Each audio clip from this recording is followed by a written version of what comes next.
Va bien ahorita, ¿no? Sí, ya llegó el profe. Ahí está el profe. No, no es que ya haya llegado. Lo que pasa es que se me cortó la señal. En realidad no sé por qué se cortó, pero se cortó la señal. Entonces ya estamos otra vez aquí. A ver, entonces vamos a retomar el punto en el que estamos. Los que ya leyeron, bueno, pues van a entender mejor el contenido que los que no han leído. A ver, entonces estamos hablando de una persona que, estamos aquí, de una persona de origen noble. Vamos a las generalidades de la obra. Bueno, en la Suma Teológica se manifiesta un claro método dialéctico. Entiéndase por dialéctico el enfrentamiento de tesis opuestas en busca de la síntesis y la unidad. Es decir, a partir de la interrogación, la dialéctica, en la dialéctica hacemos una pregunta, damos una respuesta, volvemos a a reelaborar la pregunta y sacamos una síntesis, que es lo que hace propiamente en la Suma Teológica Tomás de Aquino o Santo Tomás de Aquino. Esta Suma Teológica está dividida en tres partes. Los temas fundamentales es Dios, el hombre y Jesucristo. Pero estamos hablando de Jesucristo, el Dios hombre. Cada parte de esta está dividida en cuestiones y estas a su vez en artículos. Acuérdense que la Biblia habla de capítulos y versículos. Aquí estamos hablando de propiamente cuestiones, que sería algo semejante a los capítulos, y versículos, que sería propiamente artículos, que serían propiamente los versículos. En cada artículo se inicia el tema de interrogación y de inmediato es respondido de dos maneras opuestas. Posiblemente una de las síntesis más difíciles en la mente humana es la razón y la fe, es decir, cómo conciliar la razón y la fe. Por ahí les comentaba yo que a San Agustín de Hipona, otro contemporáneo de Santo Tomás,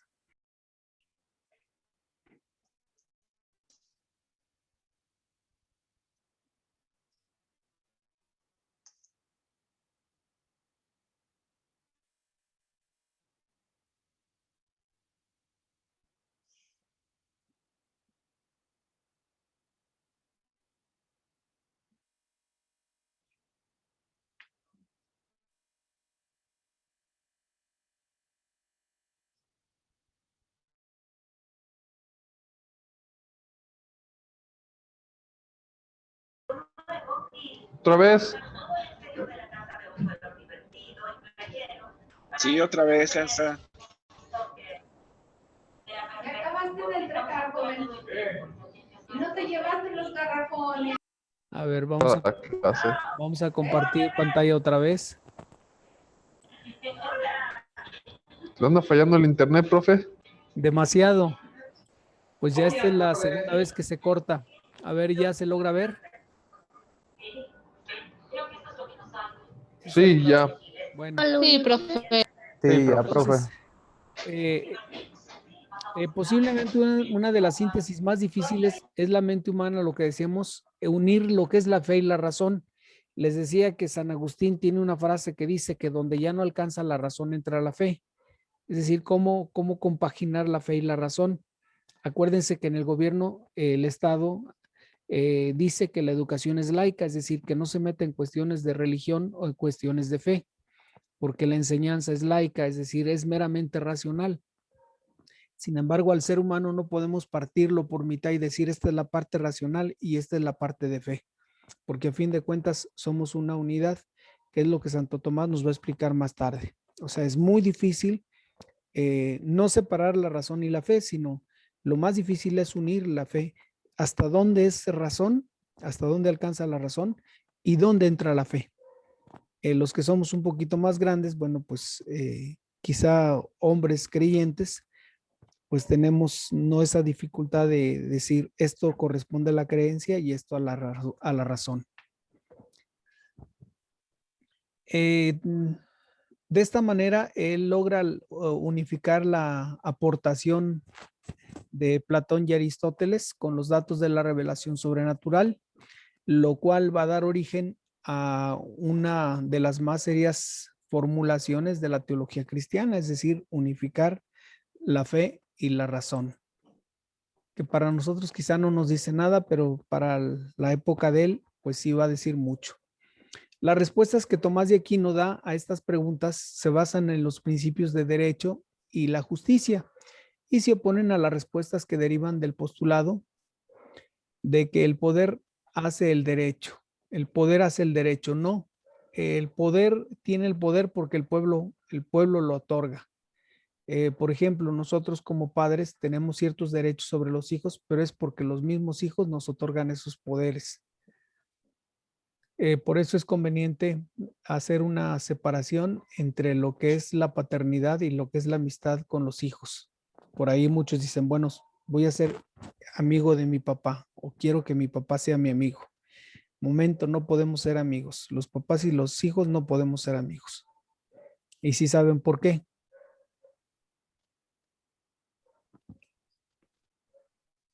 ¿Saben ustedes por qué el hijo no puede ser amigo del padre?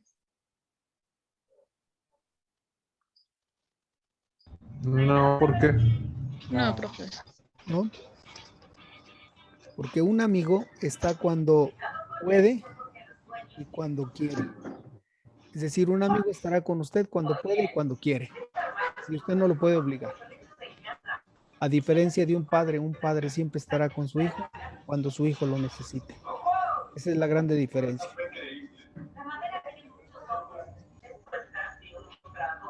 Es decir, Toda la razón. así sería lo más penoso, si sea lo más penoso, lo más vergonzoso que el hijo hace, el papá, la mamá nunca va a renunciar a su paternidad. Es decir, no puede renunciar a su hijo. Por eso hay hijos de la mala vida que se aprovechan de eso y abusan de los padres. Y los padres los quieren tanto que todo les solapamos o todo les pasamos, ¿no? Entonces, esa es una de las razones. Por eso el poder y la autoridad que el pueblo recibe de Dios para hacer leyes bajo las cuestiones que vive, pueden ser ejercidas directamente por el pueblo o ser delegadas en representantes elegidos por él. El poder que se le da al gobierno o el poder que tiene el gobierno es un poder que ha sido participado por el pueblo. El pueblo es el que le da el poder al gobierno y no viceversa. Por eso el gobierno está para servir, no para servirse del pueblo. Esta es la propuesta que hace Santo Tomás en esta filosofía. En ambos casos el pueblo se autogobierna. No puede en modo alguno estar sujeto a leyes que dicte para él quien detecta el poder político sin su consentimiento, sin su autoridad. Es decir, el gobierno, si el pueblo no le da el poder, no lo tiene. Claramente se tiene que Tomás de Aquino, una de las primeras afirmaciones de la doctrina de la soberanía popular, la famosa frase romana que decía Vox Populi, Vox Dei, la voz del pueblo es la voz de Dios. Es decir, el pueblo clama justicia. Cuando el pueblo habla, pues entonces el pueblo se manifiesta y hoy en día vemos muchas manifestaciones cómo el pueblo se manifiesta ante tantas y tantas injusticias que se están cometiendo en la sociedad y que de alguna manera pareciera que el gobierno es ajeno a estas injusticias que el mismo pueblo está sufriendo del mismo pueblo. Estamos hablando de las mujeres que son violentadas en sus derechos, estamos hablando de las personas que son injustamente encarceladas, estamos hablando de todos aquellos migrantes que debido a las persecuciones tienen que huir de sus países, etcétera. Entonces, la voz del pueblo es la voz de Dios y por eso, bueno, pues el pueblo clama justicia. Si el hombre perverso, si sobre el hombre perverso que las acata solo por temor al castigo, emplea la sanción de la fuerza coercitiva, obligan en conciencia al hombre virtuoso. Es decir, Aquí estamos hablando de lo que sería la autonomía y la heteronomía. El cumplir una ley por cumplirla no tiene sentido. El cumplir una ley porque la ley es justa, eso tiene sentido. Hacer las cosas por hacerlas no tiene sentido. El hacerlas por un fin realmente tiene sentido. Por eso existe la ley. Ahorita en adelante vamos a ver los tipos de leyes. Este las obedece por imperativos a la virtud y por ello libremente y no bajo coerción. Es decir, el hombre que es justo acepta la ley no porque esté la ley, sino porque el hombre que es sensato, pues trasciende la norma. Muchos de ustedes han aprendido a trascender la norma. Muchos de ustedes no han aprendido a trascender la norma. ¿Qué significa? Cuando uno trasciende la norma o cuando aprende a trascender una norma, es cuando comenzamos a hacer las cosas por convicción. Cuando no las hacemos por convicción, entonces nos vemos coartados por una norma que puede sancionarnos en un momento determinado si no hacemos un tipo de actividades.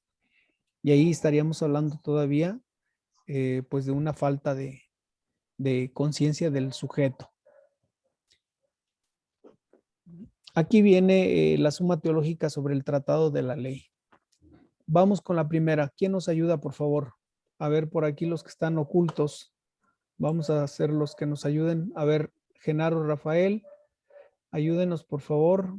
Por acá más abajo tenemos a Ana Cristina.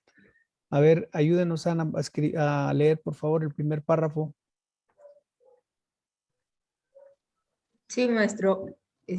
La primera cuestión del tratado sobre ley lleva por título de la esencia de la ley. Es decir, en esta cuestión se trata lo que la ley es. Aquí lo que se cuestiona no se refiere a las diferentes clases de leyes, sino a lo que la ley, cualquier ley es. ¿Pero qué es la ley? ¿Le sigo? ¿Qué es la ley? El único autor a que se refiere, a que se hace referencia es Aristóteles, y la argumentación se basa estrictamente en principios de razón, no de fe. El primer artículo establece que una ley es algo que pertenece a la razón, es decir, que una ley no es algo totalmente arbitrario o convencional, aunque haya en la ley elementos de convencionalidad y arbitrio. ¿Alguna duda de los párrafos que se han leído? No, profe. Ninguna. No, profe. Entonces, ¿qué es la ley? Profe, es lo que yo quería comentarle. La ley realmente tiene como que tiene varios puntos, ¿no? Varias situaciones, ¿no? Por ejemplo, el seguir la ley, por ejemplo, es dentro de cada persona una forma de tener, que uno tiene principios o se rige dentro de su mismo ambiente o entorno social. Entonces, va conociendo a través de su crecimiento de la persona, va conociendo ahora sí que las diferentes leyes que hay, ¿no? O sea, por ejemplo, el de tránsito, no pasarte el alto, no robar, son situaciones que, bueno, a través del tiempo va uno aprendiendo, va uno conociendo y eso se refiere a la ley en ese sentido. No sé si estoy correcto. Sí. Por eso hablamos de una autonomía y de una heteronomía. La autonomía es cuando el sujeto es consciente de sus actos y puede corresponder al bien común. Y la heteronomía es simplemente estarnos cuidando de la ley, es decir, no hago las cosas porque la ley me dice que no las haga. Ando a escondidas, me salgo cuando mis papás no están, les miento cuando puedo mentirles. Esa es heteronomía. Porque dependo de una ley. Y en este caso la intención de Santo Tomás es que no dependamos de una ley, sino que dependamos de nuestra propia conciencia, donde los actos libres realmente sean libres. Es muy común ver cómo las personas cuando va en la carretera un tránsito adelante, dígase Federal de Caminos o dígase de otro índole, cuando vemos alguna patrulla, muchos automovilistas bajan la velocidad. No sé si se han percatado los que salen a carretera, que hay gente que ve la patrulla y de inmediato baja la velocidad. ¿Por qué la bajan la velocidad?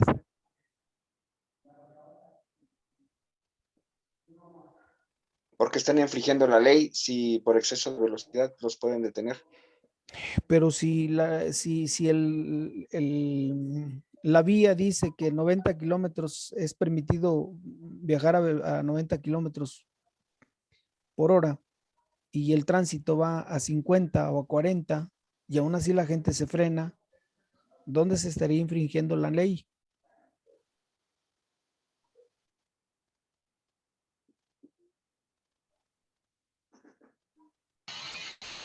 En ningún lado. En ningún lado, es correcto. Es decir, en ningún lado se está infringiendo la ley, nada más que estamos acostumbrados a que tengo miedo que si lo paso me vaya a decir algo y entonces para no cometer ese error en frente de la autoridad, pues prefiero bajarle. Ese es el error. Si ahí la placa me dice 90 kilómetros por hora permitidos, yo voy a 90, aunque él vaya a 50. Y no me puede sancionar porque yo no estoy infringiendo la norma. Pero la gente está tan acostumbrada. Va dentro de las leyes de tránsito. Sí, pero la gente está tan acostumbrada a estar tan apegada a la ley que si la ley le marca algo, lo cumple. Pero cuando se descuida, el hombre hace lo que quiere. Es como un semáforo. El rojo me dice que es salto total. Pero yo volteo cuando voy desesperado, volteo para un lado y para otro y no veo el tránsito y me paso el rojo. Estoy infringiendo una ley. Entonces, lo ideal es que si me está marcando el rojo es esperarme hasta que me toque mi paso. Esto con la finalidad de velar por el bien común. Bueno, vamos a continuar. La siguiente. A ver, el segundo artículo aquí por aquí. ¿Quién me ayuda? Acá mero abajo. Sí. Yo, profe. A ver, adelante, Mario, por favor. Dice, el segundo artículo determina la finalidad propia de la ley. Toda ley se instituye en orden al bien común.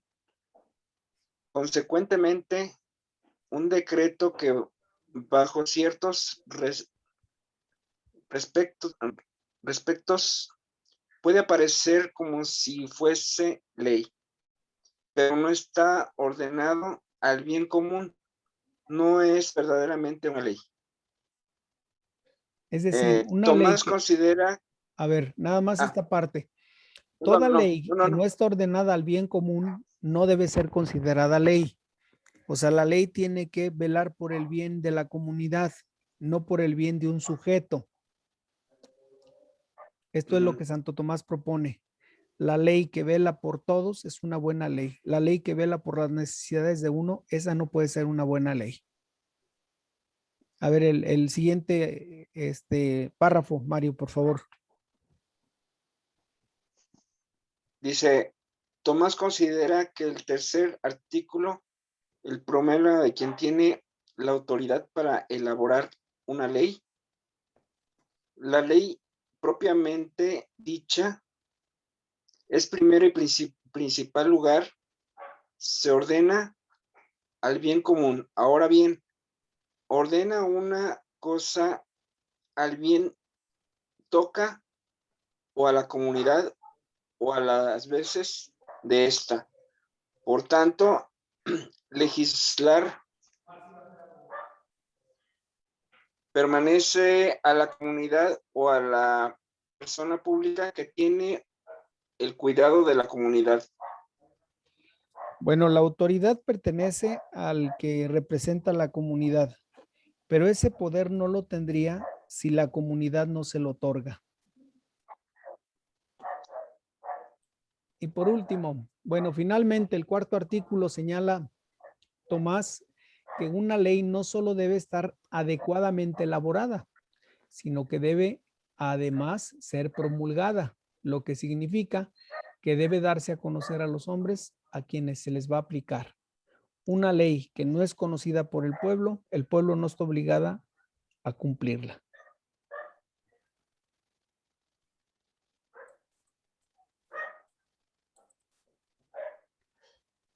Sobre los tipos de leyes. Bueno, la primera ley que tenemos aquí que nos presenta es la ley eterna. La ley eterna es la idea del gobierno de todas las cosas en Dios. La segunda ley es la ley natural. Todas las cosas son gobernadas por la ley eterna.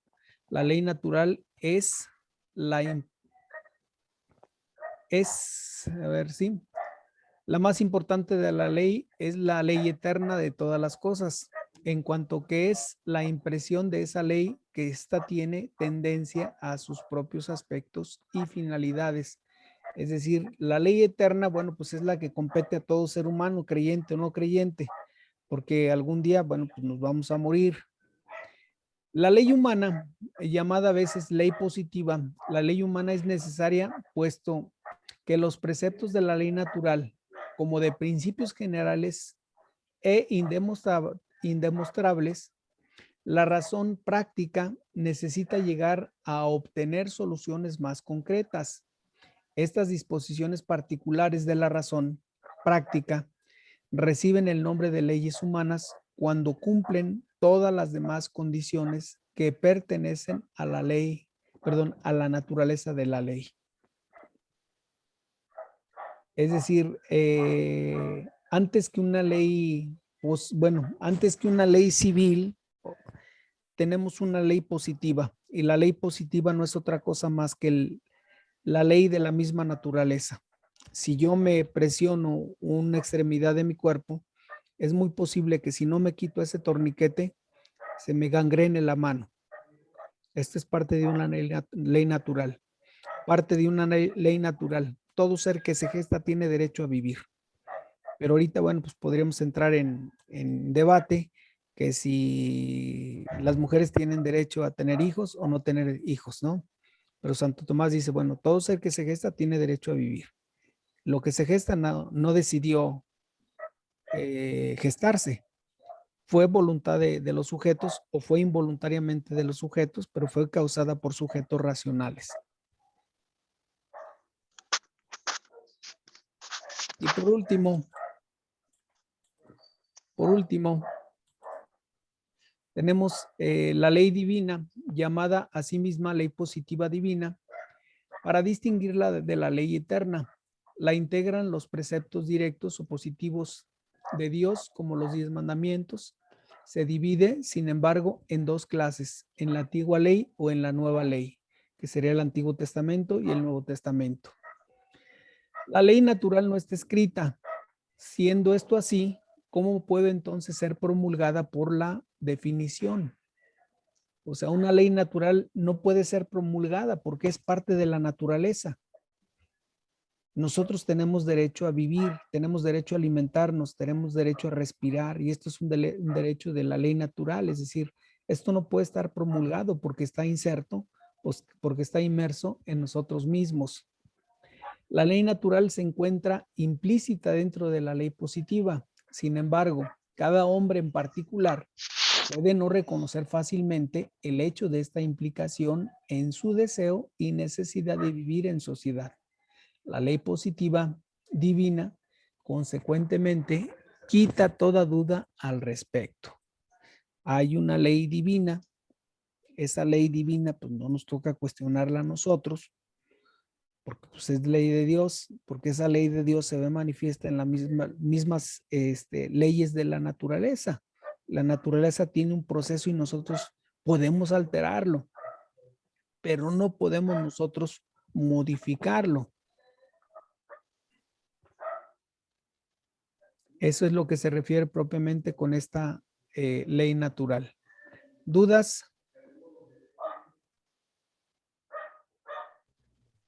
No, No, ningún, profe. profe. No, maestro. Bueno, Todo bien. en Profe. conclusión, nosotros nos regimos por la ley positiva y la ley positiva tiene tanto la ley, abarca la ley civil y la ley natural. Bueno, pues entonces, gracias por su participación. Yo creo que ya, por ahí les dejé un cuestionario. Nos vemos hasta el día 10. Sí, hasta el día 10. Nos estamos viendo. Descansen, aprovechen estas vacaciones para descansar, porque el 10 sería la última clase y el siguiente sábado, que es después del 10, ¿alguien tiene por ahí algún calendario? ¿Cuál es la fecha?